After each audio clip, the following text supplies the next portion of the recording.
హల్లెలూయా. ఉన్నతమైన దేవుని నామమునకు మహిమ కలుగును గాక. మంచిది. ఇంతవరకు చక్కగా దేవుని నామమును మనము స్తుతించి ఘనపరిచాము. కొన్ని నిమిషములు దేవుని వాక్యమును ధ్యానం చేసుకుందాం. పరిశుద్ధ గ్రంథము నుండి మత్తయి సువార్త 22వ అధ్యాయము 23వ వచనము 33వ వచనాన్ని చదువుకుందాం. పునరుద్ధానము లేదని చెప్పెడి సద్దూకయ్యులు ఆ దినమున ఆయన యొద్దకు వచ్చి, ఆయన సజీవులకే దేవుడు గాని మృతులకు దేవుడు కాడని వారితో చెప్పెను. జనులది విని ఆయన బోధకు ఆశ్చర్యపడిరి. దేవుని నామమునకు స్తుతి కలుగును గాక. హల్లెలూయా. 34వ వచనాన్ని కూడా చదువుకుందాం. 34వ వచనం. ఆయన సద్దూకయ్యుల నోరు మూయించెనని పరిసయ్యులు విని కూడి వచ్చిరి. యేసుక్రీస్తు శ్రేష్టమైన ఉన్నతమైన నామములో వందనాలందరికీ. చెప్పండి, వందనాలందరికీ వందనాలు. మంచిది. దేవుని వాక్యమును ధ్యానం చేసుకుందాం. సంఘక్రమం ప్రకారముగా ఈరోజు క్రొత్త నిబంధన మత్తయి సువార్త ధ్యానములో మనమున్నాం.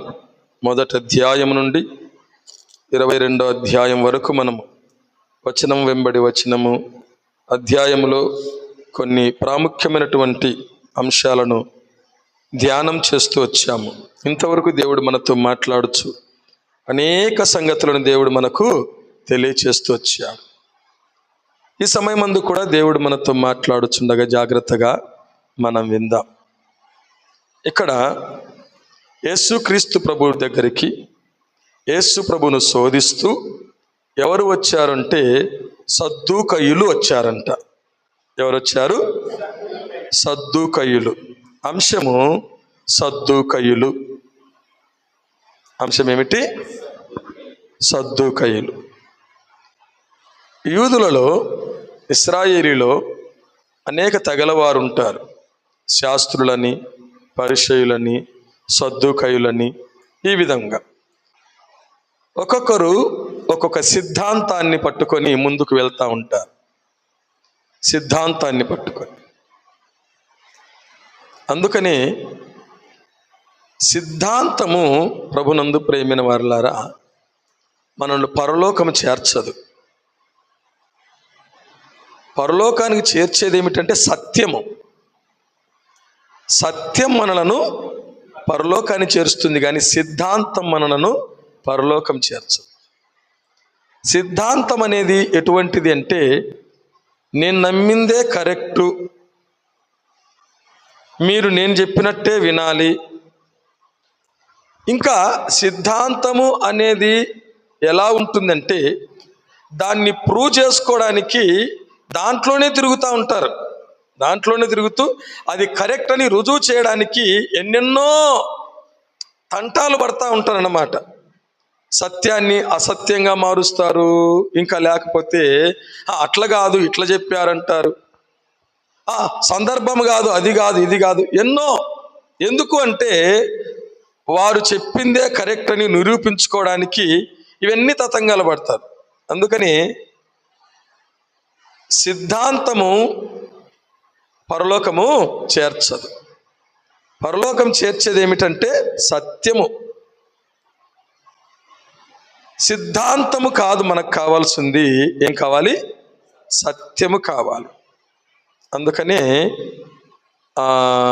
ఒక గొప్ప దైవజనుడు రాజబాబు గారు ఒక చక్కటి పాటను పాడాడు. అదేమిటంటే క్రైస్తవుడా సైనికుడా అనే పాటను పాడుతూ వచ్చాడు. క్రైస్తవుడా సైనికుడా, బలవంతుడా పరిశుద్ధుడా, కదలిరావోయ్ నీవు కదలిరా, కదలిరావోయ్ నీవు కదలిరా. దాంట్లో ఒక చక్కటి చరణం ఉంది.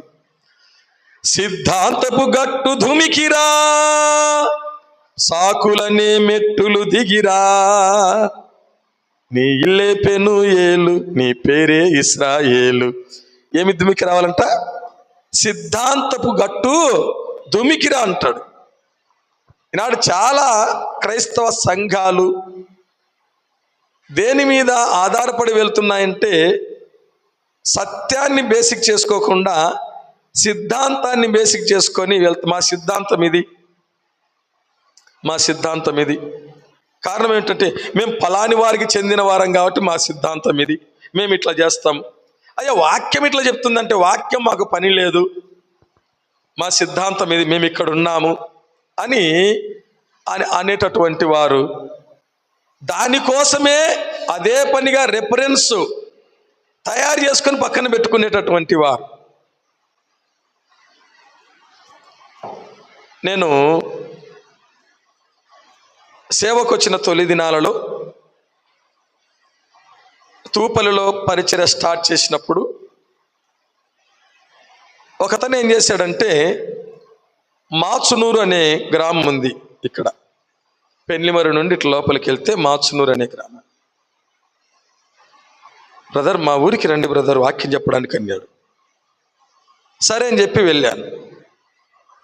అక్కడ ఉండే చర్చ్ ఏమిటంటే సెవెంత్ డే చర్చ్. అప్పుడు వాళ్ళకు సెవెంత్ డే వాళ్ళకు కొన్ని జరుగుతున్నాయన్నమాట. 10 రోజులు మీటింగ్స్ పెడతారు వాళ్ళు, సంవత్సరానికి 2 ఏళ్ళకు 3 ఏళ్ళకు. అక్కడక్కడి నుంచి వాళ్ళకి సంబంధించిన సేవకులు వస్తారు. అప్పుడు వేరే ఊరు నుంచి ఇంకొక సేవకుడు వచ్చాడు అక్కడికి. అప్పుడు నేను వెళ్ళాను అక్కడికి. వందనాలు పాస్టర్ గారు అంటే, వందనాలు, ఎవరు మీరు అంటే, ఇట్లా నేను చేస్తున్నాను. మీరు అంటే, నేను seventh day by birth seventh day అంటున్నాడు. ఏమన్నాడు ఆయన? నేను బై బర్త్ సెవెంత్ డే అన్నాడు. నేనన్నాను, నేను బై బర్త్ క్రీస్తు అన్నాను. దేవుని నామమున స్తుతి కలుగును గాక. నేను సెవెంత్ డేలో పుట్టాను అంటున్నాడు. నేను క్రీస్తులో పుట్టానని చెప్పాను. నన్ను పిలిచిన ఆయన కనపల్లే. నన్ను మా ఊరికి రండి అని పిలిచిన ఆయన కనపల్లే. ఊరికి పిలిచినాడు, నేను వెళ్ళాను, వెతికితే కనపల్లే. సరే అని చెప్పి నేను వెళ్ళి కూర్చున్నాను. ఆయన వాక్యం స్టార్ట్ చేశాడు. నాకైతే అవకాశమే లేదు. దేవునికి స్తోత్రం. నాది ఒకటే ఒక ఫస్ట్ నుంచి ఉన్న అలవాటు ఏమిటంటే, దేవుడు వాడుకోవాలనుకుంటే వాడుకుంటాడు, లేకపోతే వాడుకోడు. చెప్పడానికి ఏం విందాం, అంతే కదా. చెప్పేదానికే కాదు, వినేదానికి కూడా సిద్ధంగా ఉంటాం. దేవుడు చెప్పాలనుకుంటే చెప్పిస్తాడు, వినాలనుకుంటే వినిపిస్తాడు. హైదరాబాద్కి వెళ్ళాము, నేను మా అబ్బాయి ఒక పని నిమిత్తమై ఎంగేజ్మెంట్ బట్టలు తీసుకోవడానికి అన్నట్టు. మా వియ్యంకుడు వాళ్ళ మందిరం ఉంది, రమ్మని చెప్పారు. మా పాస్టర్, మా ఆత్మీయ తల్లి వస్తుంది, పాస్టర్ గారు రండి అన్నారు. సరే అని చెప్పి వెళ్ళాము. నేనేం సిద్ధపడలే వాక్యం చెప్పడానికి అక్కడ. ఎందుకంటే వాళ్ళ పెద్దాయమ వస్తుంది, వాళ్ళ ఆత్మీయ తల్లి వస్తుంది. శుక్రవారము ఆమె అంటే నెలలో ఒక శుక్రవారం వచ్చి మాకు వాక్యం బోధిస్తున్నారు. సరే అని చెప్పి వెళ్ళిన తర్వాత ఆమె అనేదంట, ఆయననే వాక్యం చెప్పమని చెప్పి. అప్పుడు వచ్చి మీరే వాక్యం చెప్పాలంట అన్నాడు. ఏం చేస్తాం, సరే దైవజనుడు ఎప్పుడు సిద్ధముగా ఉండాలి అని చెప్పి వాక్యం చెప్పడం జరిగింది. దేవుని నామ స్తుతి కలుగును గాక. అప్పుడు వెళ్ళి నేను కూర్చున్నాను మాచునూరులో. 1.5 గంట సేపు దేని గురించి చెప్పాడంటే, సెవెంత్ డే గురించే చెప్పినాడు ఆయన. ఎవరికి? నాకు చెప్పినాడు వాక్యం. ఇక్కడ ఉన్న వాళ్ళందరూ ఎక్కడన్నా పోని. ఎవరికి చెప్పినాడు? నాకు చెప్పినాడు వాక్యం. విశ్రాంతి దినము, శనివారము, అక్కడ ఉండేది శనివారం చేసేవాళ్ళు, ఇవన్నీ కూడా అన్ని రెఫరెన్స్ అన్నీ అవి నోట్ చేసి పెట్టుకున్నాడు. ఈ గంటన్నరలో కనీసం అంటే 50-60 రెఫరెన్స్ చెప్పినాడు అన్నమాట వాటికి సంబంధించినట్టు. అంటే వారి సిద్ధాంతాన్ని ప్రూవ్ చేసుకోవడానికి ప్రతి ఒక్కటి ఏం చేస్తారు వాళ్ళు, అలాగనే వెళ్తూ ఉంటారు. సద్దూకయ్యులకు ఒక సిద్ధాంతం ఉంది. సద్దూకయ్యులకు ఒక సిద్ధాంతం. ఏమిటా సిద్ధాంతం అంటే, పునరుద్ధానము లేదు. ఏమిటంట? పునరుద్ధానము లేదు. వారి నోరు ముగించాడంట యేసు ప్రభు. దేవుని నామమున స్తుతి కలుగును గాక. హల్లెలూయా. ఏం చేశాడు? వారి నోరు ముగించాడు. గమనించండి, వారు పునరుద్ధానము లేదని చెప్పేటటువంటి వారు ఏం చేస్తున్నారు తెలిసిన, ఒక పాయింట్ పట్టుకొని వచ్చినారు యేసు ప్రభు దగ్గరికి. ఏమిటా పాయింట్ అంటే, అయ్యా మాలో ఒక సహోదరుడు ఒక స్త్రీని వివాహం చేసుకొని చనిపోయినాడు. పిల్లలు లేక చనిపోయినాడు. అలా పిల్లలు లేకుండా చనిపోతే తన సహోదరుడు ఆమెను పెళ్లి చేసుకొని పిల్లలు పుట్టించాలని మోషే రాసించినాడు కదా. ఎవరు రాసించినారు? మోషే ధర్మశాస్త్రమందు వ్రాయబడి ఉంది కదా అంటారు. వాళ్ళకి తెలియంది ఏమిటంటే మోషేకు ముందే యూదా తన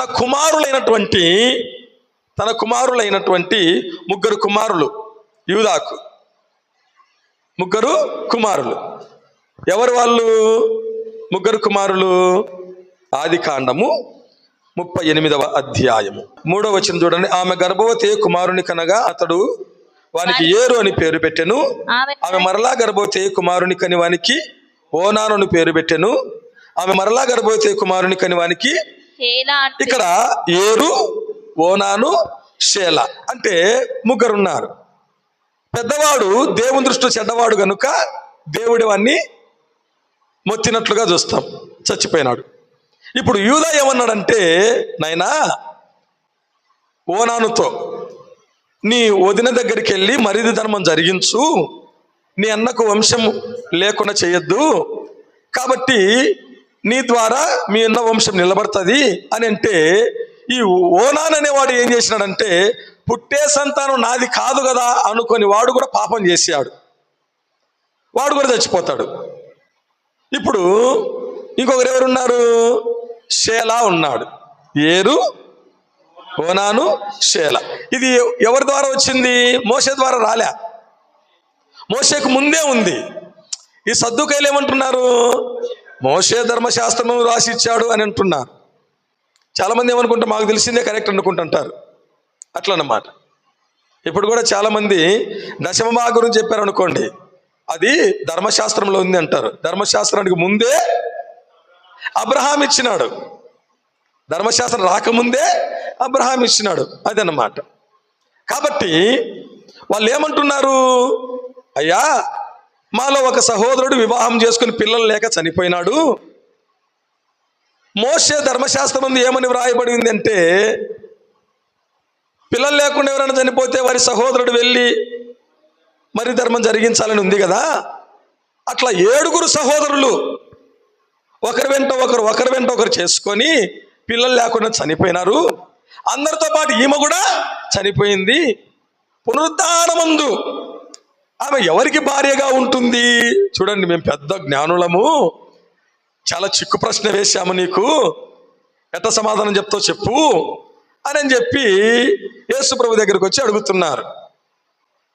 పునరుద్ధానమందు ఈమె ఇక్కడ 7 భార్యగా ఉన్నది కదా, అక్కడ ఎవరికి భార్యగా ఉంటుంది అంటే, మీరు లేఖనములను కానీ దేవుని శక్తిని కానీ ఎరుగక పొరపాటు పడుచున్నారు నాయనా. పునరుద్ధానమందు పెళ్లి చేసుకున్నారు, పెళ్లికి ఇయ్యరు. ఈ దరిద్రం అంతా ఇక్కడే ఉంటుంది, ఈ దరిద్రం అక్కడ ఉండదు. అక్కడ పోయిన తర్వాత మళ్ళా పెళ్లి, పెళ్ళాము, పిల్లలు అనేటట్టు, కానీ దానికంటే ఇదే మేలు కదా. ఆడిపోయిన తర్వాత కూడా పెళ్ళాం పూరే నానెండరు. మగవాళ్ళు ఆడిపోయిన తర్వాత పెళ్ళాం పూర అన్నారు అనుకోండి, ఆడవాళ్ళు ఏమంటారు? ఆడిపోయినా కూడా పొగిని పోరా అని అంటారు, అనరా? అవి లేవు. అంటే ఈ సద్దుకైలు చెప్పే మాట ఏమిటి?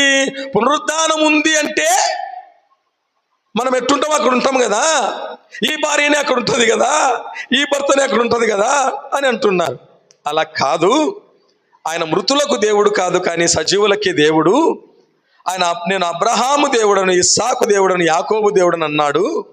ఆయన సజీవులకే దేవుడు కానీ మృతులకు దేవుడు కాడు. పునరుద్ధానమందు ఎవరు పెళ్లి చేసుకొనరు, పెళ్లికి ఇవ్వబడరు. మరి ఎలా ఉంటారు వాళ్ళంటే, దేవదూతల వల్లే వాళ్ళు ఉంటారు. ఎలా ఉంటారు? దేవుని దూతల వల్లే వారు ఉంటారు. దేవుని నామమునకు స్తుతి కలుగును గాక. హల్లెలూయా. వారి నోరు మూయించాడంట యేసు ప్రభు, వారి నోరు మూయించాడు. అంటే సద్దూకయ్యుల యొక్క సిద్ధాంత ప్రకారముగా సద్దూకయ్యుల యొక్క ఉద్దేశం ఏమిటి అంటే, నరకము లేదు, పరలోకం లేదు. ఏమి లేదు? నరకము లేదు, పరలోకం లేదు. పుట్టినాము, చచ్చిపోతాము, అంతే. మరలా జన్మంటూ ఉండదు, లేకపోతే మరలా పరలోకం అనేది ఉండదు, ఏమున్నా ఇక్కడే తినాలా, ఇక్కడే బాగా సుఖించాలా, పాపమో పుణ్యమో ఏదో ఇక్కడే చేసుకోవాలా, చచ్చిపోవాలి, అంతేగాని పునరుద్ధానం అనేది లేదు. అంటే నరకం అనేది లేదు, పరలోకం అనేది లేదు అని అంటున్నారు. అందుకనే యేసు ప్రభు వారి నోరు మూయించాడు. ఈనాడు కూడా చాలామంది దేవుని నమ్మిన క్రైస్తవులు, ఎవరు చెప్పండి, దేవుని నమ్మిన వారు దేవుణ్ణి నమ్ముతున్నారు కానీ, దేవుని యందు విశ్వాసం ఉంచుతున్నారు కానీ, పరలోకముందని నరకముందని మర్చిపోతున్నారు. ఏం మర్చిపోతున్నారు? పరలోకముందని నరకముందని ఏం చేస్తున్నారు? మర్చిపోయి ఏమున్నా ఇక్కడే చేసుకోవాలా, తినాలా, బతకాలా, సావాలా, ఇట్టే ఉండారు. అరే నాయన, యేసుప్రభుని నమ్మింది ఎందుకు? యేసుప్రభునందు విశ్వాసం ఉంచింది ఎందుకు? నువ్వు తినడానికి, తాగడానికి, పడుకోవడానికి, చచ్చిపోవడానికైతే ఎందుకు నువ్వు నమ్ముకోవాలి? ఎందుకు నువ్వు యేసుప్రభునందు విశ్వాసం ఉంచాలి? అందుకనే క్లియర్గా పౌలు కొరింథీయులకు రాస్తూ ఒక చక్కటి మాటను మాట్లాడాడు. చూడండి, పరిశుద్ధ గ్రంథం నుండి అపోస్తలుడైన పౌలు కొరింథీయులకు రాసిన మొదటి పత్రిక 15వ అధ్యాయము 12వ వచనం నుండి 18వ వచనం వరకు అక్కడ ఒక చక్కటి మాటను చూడండి. క్రీస్తు మృతులలో నుండి లేపబడి ఉన్నాడని ప్రకటింపబడుచుండగా మీలో కొందరు మృతుల పునరుత్థానము లేదని ఎట్లు చెప్పుచున్నారు? మృతుల పునరుత్థానము లేని ఎడల క్రీస్తు కూడా లేపబడి ఉండలేదు. మరియు క్రీస్తు లేపబడి ఉండని ఎడల మేము చేయుట ప్రకటన వ్యర్థమే, మీ విశ్వాసమును వ్యర్థమే. దేవుడు క్రీస్తును లేపెనని ఆయనను గూర్చి మేము సాక్ష్యము చెప్పి ఉన్నాము కదా. మృతులు లేపబడని ఎడల దేవుడు ఆయనను లేపలేదు గనుక మేమును దేవుని విషయమై అబద్ధపు సాక్ష్యముగా అగబడుచున్నాము. మృతులు లేపబడని ఎడల క్రీస్తు కూడా లేపబడలేదు. క్రీస్తు లేపబడని ఎడల మీ విశ్వాసము వ్యర్థమే, మీరింకను మీ పాపములోనే ఉన్నారు. అంతేకాదు క్రీస్తునందు నిద్రించిన వారును నశించిరి. చాలు, దేవుని నామమున స్తుతి కలుగును గాక. హల్లెలూయా. పౌలు ఇక్కడ అంటున్నాడు, క్రీస్తు మృతులలో నుండి లేచాడని మేము ప్రకటిస్తూ ఉన్నాం. అయితే మీలో కొంతమంది ఏమంటున్నారు? మృతుల పునరుద్ధానము లేదంటున్నారు. అలాగూ లేకుండా ఉన్నట్లయితే మా ప్రకటన వ్యర్థమే. అలా లేకుండా ఉన్నట్లయితే క్రీస్తు కూడా లేపబడి ఉండలేదు. అలాగైతే మీ విశ్వాసము కూడా వ్యర్థమే. ఎందుకు విశ్వసించాలి? ఇంకా ఎందుకు నమ్మాలి? దేవుణ్ణి ఎందుకు నమ్మాలి? యేసు ప్రభువుని ఎందుకు నమ్మాలి? పునరుద్ధానము లేకపోతే, పునరుద్ధానం అంటే అర్థం ఏంటి? తిరిగి లేపబడుట. పునరుద్ధానం అంటే అర్థం ఏంటి? తిరిగి లేపబడుట. పునరుద్ధానం తిరిగి లేపబడుట అంటే మరణించి తిరిగి లేచుట. ఇప్పుడు లాజరు పునరుద్ధానుడయ్యాడు అంటే యేసు ప్రభువే లాజరును లేపాడు. నీ తమ్ముడు బతుకుతాడమ్మా అంటే, పునరుద్ధానమందు అంత్యదినమున బ్రతుకుతాడని నాకు తెలుసు ప్రభు అంటుంది మార్త. ఇప్పుడే బతుకుతాడమ్మా అన్నాడు యేసు ప్రభు. పునరుద్ధానం అంటే తిరిగి లేచుట, చనిపోయి తిరిగి లేచుట. అలా లేకపోతే మన విశ్వాసము వ్యర్థమే, మేము ప్రకటించే ప్రకటన కూడా వ్యర్థమే. మృతుల పునరుద్ధానము లేకపోతే, జాగ్రత్త విందాం, పునరుద్ధానం అంటే పరలోకము లేకపోతే, నరకము లేకపోతే సంఘం వ్యర్థము, మందిరము వ్యర్థము, ప్రార్థన వ్యర్థము, ఇంత ప్రయాసము వ్యర్థము అని పౌలు ఇక్కడ గట్టిగా ఒక్కానించి చెప్తున్నాడు. ఏమని? నాయనా, పరలోకముంది. ఏముంది? పరలోకముంది. ఆ పరలోకానికి ఎవరు వెళ్తారంటే మృతిని జయించిన వారు వెళ్తారు. మృతిని జయించిన వారు వెళ్తారు. ప్రభునందు ప్రియమైన వారులారా, అలా లేదని సద్దుకైలు ఏమంటున్నారు? మృతుల పునరుద్ధానము లేదు. లేదనే వాళ్ళు ఎట్టుంటారు చెప్పండి? అంతే, పరలోకం లేదు, నరకం లేదు కదా. కాబట్టి అందుకనే రండి రండి అంటుంటే యెషయా గ్రంథం చూడండి 22వ అధ్యాయము 13వ వచనాన్ని చదవండి. యెషయా గ్రంథము 22వ అధ్యాయము 13వ వచనం. రేపు చచ్చిపోవుదుము గనుక తిందుము త్రాగుదుము అని చెప్పి ఎడ్లను వధించుచు గొర్రెలను కోయుచు మాంసము తినుచు ద్రాక్షారసము తాగుచు మీరు సంతోషించి ఉత్సాహించిందురు. దేవుని నామమున స్తుతి కలుగును గాక. హల్లెలూయా. రేపు చచ్చిపోదుము గనుక ఏమిటంట? రేపు చచ్చిపోతాం కాబట్టి ఏం చేస్తాము? తిందాం, త్రాగుదాం. ఏంటంటే ఎడ్లను కోస్తాం, గొర్రెలను కోస్తాం, మేకలను కోస్తాం కదా. పై వచనాన్ని చదవండి. పై వచనాన్ని. ఆ దినమున ఏడ్చుటకును అంగలార్చుటకును తలబోడి చేసుకొనుటకును గోనెపెట్ట కట్టుకొనుటకును సైన్యములకు అధిపతి ప్రభువునకు యెహోవా మిమ్మును పిలువగా రండయ్యా, ఏడ్చుటకు రండి అంటే దేవుని సన్నిధికి రండి, తలబోడి చేసుకున్నటకు రండి, దుఃఖించుటకు రండి, అంగలార్చుటకు రండి, ప్రార్థించుటకు రండి అని అంటే ఏం చేస్తున్నారంట? రేపు చచ్చిపోతాం కాబట్టి ఈరోజు ఏం చేస్తాం? తిందాం, తాగుదాం, ఎట్టంటే ఉందాం, ఏముంది అని అంటున్నారు. ఎవరు లాంటి వాళ్ళు వీళ్ళు? సద్దూకైలు లాంటి వారు. ఎవరు లాంటి వాళ్ళు? మరలా కొరింథీయులకు మొదటి పత్రిక రండి. మొదటి పత్రిక 15వ అధ్యాయం రండి. ఇప్పుడు 19వ వచనాన్ని చదవండి. 15వ అధ్యాయం 19వ వచనం. ఈ జీవిత కాలము మట్టుకే మనము క్రీస్తునందు నిరీక్షించు వారమైన ఎడల మనుష్యులందరికంటే దౌర్భాగ్యులమై ఉందుము. దేవుని నామమున స్తుతి కలుగును గాక. హల్లెలూయా. ఏమంట? ఈ జీవిత కాలం మట్టుకే అంటే పునరుద్ధానము లేదని, పరలోకము లేదని, నరకము లేదని ఒకవేళ నువ్వు అనుకుంటూ మరి యేసుప్రభువుని ఎందుకు నమ్మినవు?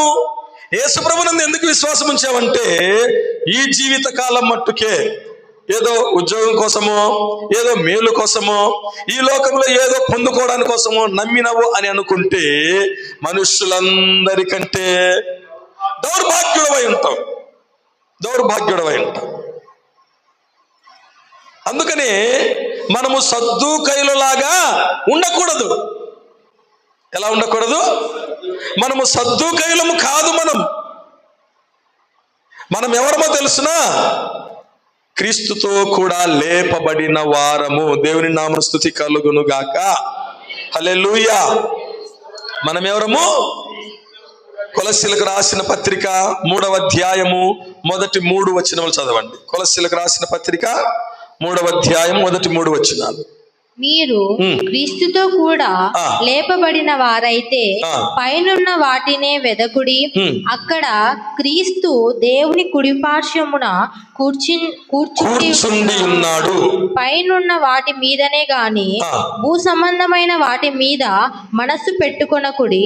ఏలయనగా మీరు మృతి పొందితిరి, మీ జీవము క్రీస్తుతో కూడా దేవుని యందు దాచబడి ఉన్నది. దేవుని నామమున స్తుతి కలుగును గాక. హల్లెలూయా. మనము సద్దూకైలము కాదు. మనం ఎవరమంటే క్రీస్తుతో కూడా లేపబడిన వారము. మనము క్రీస్తుతో కూడా యేసుక్రీస్తు ప్రభునందు విశ్వాసం ఉంచాము అంటే యేసుక్రీస్తు ప్రభు అనే నావలోనికి మనం వచ్చాం. ప్రయాణం చేస్తున్నాం. ప్రయాణం చేసేవారి అంత గురి ఎక్కడుంటుంది? గమ్యం వైపు ఉంటుంది. 4 రోజుల ప్రయాణం ఉంది అనుకుందాము. 4 రోజుల ప్రయాణములో టికెట్ ఎక్కడ తీసుకుంటాం? మనము ఎక్కడ చేరాలనో అక్కడ తీసుకుంటాం. ఈ 4 రోజులలో ఏం చేస్తాం చెప్పండి? తింటాం. అన్ని కాలకృత్యాలు యథాప్రకారంగా ఉంటాయి. అయితే దృష్టి ఎక్కడ ఉంటుంది? అంతే కదా, దృష్టి ఎక్కడ ఉంటుంది? అలా ఒకవేళ లేకపోతే బస్ ఎక్కడం ఎందుకు, ట్రైన్ ఎక్కడం ఎందుకు, విమానం ఎక్కడం ఎందుకు, షిప్ ఎక్కడం ఎందుకు, ఇంకా ఆ విధంగా యేసు ప్రభువుని నమ్మడము ఎందుకు? మనము సద్దుకైనము కాదు, మనము క్రీస్తు వారము, క్రీస్తుతో కూడా లేపబడిన వారము. ప్రభునందు ప్రియమైన వారులారా, మన జీవము క్రీస్తుతో కూడా దాచబడి ఉన్నది. భక్తుడు చక్కని పాట పాడాడు, నా జీవం నీ కృపలో దాచితివే, నా జీవిత కాలమంతా ప్రభువా నీవే నా ఆశ్రయం, నా ఆశ్రయం. హల్లెలూయా. మనము క్రీస్తుతో కూడా లేపబడిన వారము, మన జీవం క్రీస్తుతో దాచబడి ఉన్నది. కొరింథీయులకు రాసిన మొదటి పత్రిక 15వ అధ్యాయము 23వ వచనం. ప్రతివాడును తన తన వరుసలోనే బ్రతికింపబడును. ప్రథమ ఫలము క్రీస్తు, తరువాత క్రీస్తు వచ్చినప్పుడు ఆయన వారు బ్రతికింపబడదు. దేవుని నామమున స్తుతి కలుగును గాక. మనము సద్దుకైనము కాదు, మనము క్రీస్తు వారము, మనము క్రీస్తుతో కూడా లేపబడిన వారము, క్రీస్తుతో కూడా లేపబడే వారం, క్రీస్తుతో కూడా మనము లేపబడే వారం. ప్రభునందు ప్రియమైన వారులారా, కాబట్టి ఈ సమయమందు దేవుడు మనతో మాట్లాడుతున్నది, చాలా మంది సద్దుకైల్లాగా ఉన్నారు. అలా ఉండకండి. సద్దుకైలు ఏమనుకుంటున్నారంట, పునరుద్ధానము లేదు కాబట్టి, నరకం లేదు, పరలోకం లేదు కాబట్టి, ఏమున్నా ఇక్కడే బతకాల కాబట్టి తిందాం, త్రాగుదాం, చచ్చిపోదాం అంతే. అలాగుండకూడదు. క్రీస్తు నమ్మిన మనము ఎందుకు నమ్మామో ఆ ఉద్దేశం ఎప్పుడు కూడా జ్ఞాపకం ఉంచుకోవాలి. పరలోకముంది, నరకముంది. ప్రభునందు ప్రియమైన వారులారా, నరకంలో పడకూడదని యేసుక్రీస్తు ప్రభు ఈ లోకానికి వచ్చారు. పరలోకంలో చేర్చాలని యేసు ప్రభు ఈ లోకానికి వచ్చారు. ఆ పరలోకంలో చేరడానికే మనం యేసు ప్రభునందు విశ్వాసం ఉంచాం. ఈ లోక యాత్రలో మన ముందు కొనసాగుతున్నాం. ఈ లోక యాత్ర అనే ప్రయాణంలో మనం ఉన్నాం. అయితే ఈ లోక యాత్ర అనే ప్రయాణములో ప్రభునందు ప్రియమైన వారులారా, కష్టాలు, నష్టాలు ఇవన్నీ ఓర్చుకుంటూ గమ్యం వైపే మన దృష్టి ఉంచాలి. యేసు ప్రభుని నమ్మామంటే ఆయన పునరుద్ధానుడై తిరిగి లేచాడు, మనల్ని కూడా ఆయన లేపుతాడు. ఆయనతో కూడా మనము యుగ యుగములు ఏం చేస్తాం, పరలోకములో ఆనందిస్తాం. అట్టి కృప దేవుడు మనకందరికీ దయచేయును గాక. దేవుడు తన వాక్యమును మన వినికిల్లో దీవించును గాక.